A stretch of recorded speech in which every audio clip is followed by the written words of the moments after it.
ஜீவசிவம் மெஞ்ஞான தவக்குடில் ஆன்மீக அன்பர்களுக்கு அடியேன் சரவணனின் ஆத்ம வணக்கம்.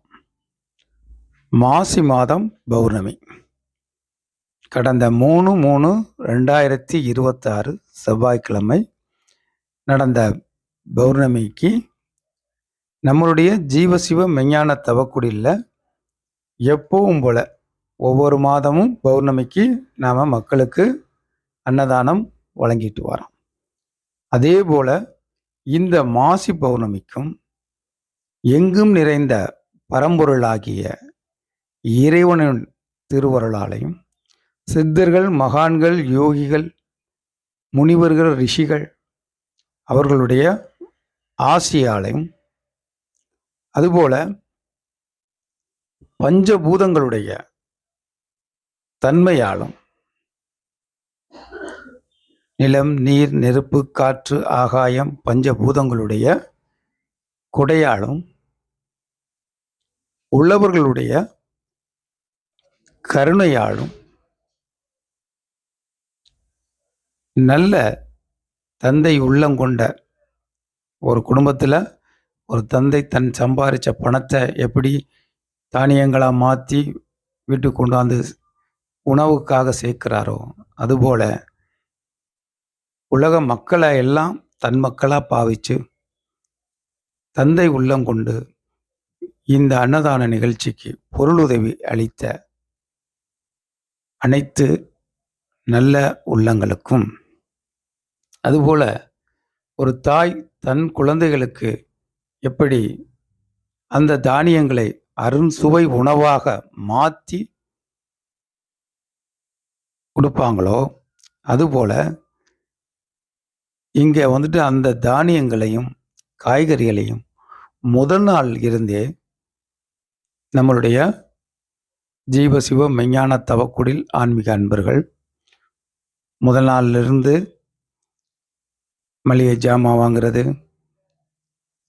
அதுக்கு தேவையான மற்ற இதர பொருள்கள் வாங்கிறது, காய்கறிகளை சுத்தம் பண்ணி அதுகளை தோல் உரித்து மறுநாள் அதை வெட்டி எடுக்கிறதுக்கு தயார் நிலையில் வைக்கிறது, அதுபோல் மறுநாள் அதிகாலையில் அந்த காய்கறிகளை நறுக்கி சமையல் பண்ணுறதுக்கு ஏதுவாக எல்லாத்தையும் ப்ரிப்பேர் பண்ணுறது, இத்தனையும் நம்மளுடைய ஜீவசிவ மெஞ்ஞான தவக்குடில் ஆன்மீக அன்பர்கள் தாயன்போட அதை அருண்சுவையாக உணவாக மாற்றுறதுக்கு உதவி புரிந்து, அதுபோல் சமையல் கலை அந்த சமையல் செய்து நமக்கு அதை நல்ல உணவாக மாற்றி கொடுத்த சமையல் கலைஞர்களுக்கும், அதுபோல் இதில் கலந்து கொண்ட அனைத்து நல்ல உள்ளங்களுக்கும், பொதுமக்களுக்கும், ஆன்மீக அன்பர்களுக்கும், பக்தர்களுக்கும் நம்மளுடைய ஜீவசிவ மெஞ்ஞான தவக்குடில் சார்பாக மனமார்ந்த நன்றிகள், பாராட்டுக்கள், வாழ்த்துக்கள்.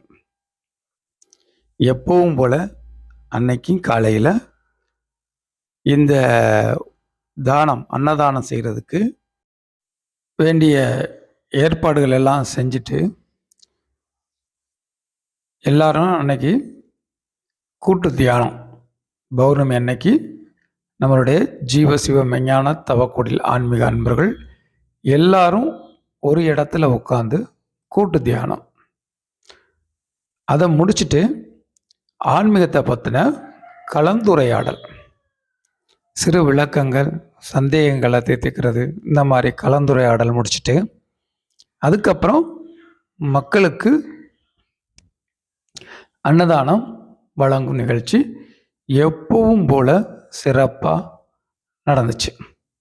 எப்பவும் போல மக்களுக்கு நல்ல முறையில் அன்னதானம் வழங்கப்பட்டது. அதே மாதிரி நம்மளுடைய ஜீவசிவ மெஞ்ஞான தவக்குடில் தொடர்ந்து இந்த பயணத்தில் ஈடுபட்டிருக்கு.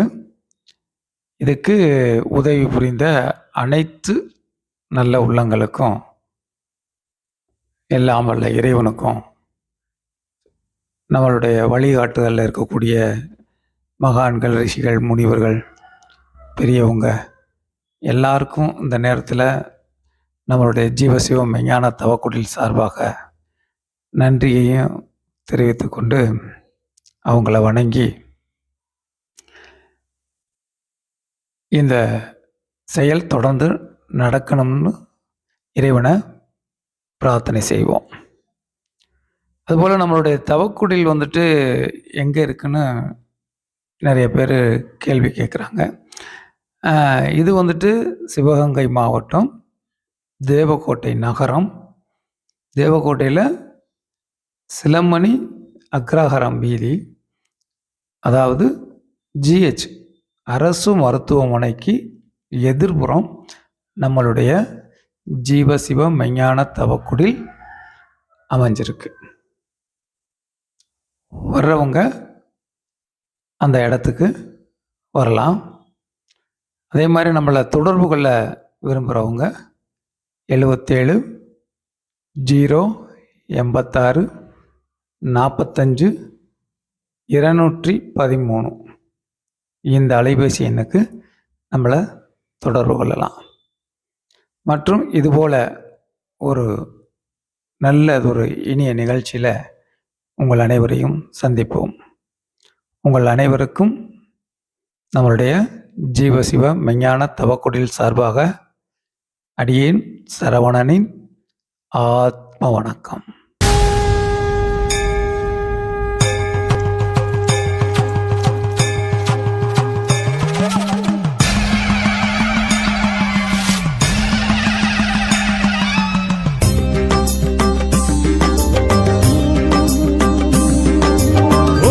பரம்பொருளே சிவ ஓம் பரம்பொருளே, ஜீவன் தானே சிவனானது.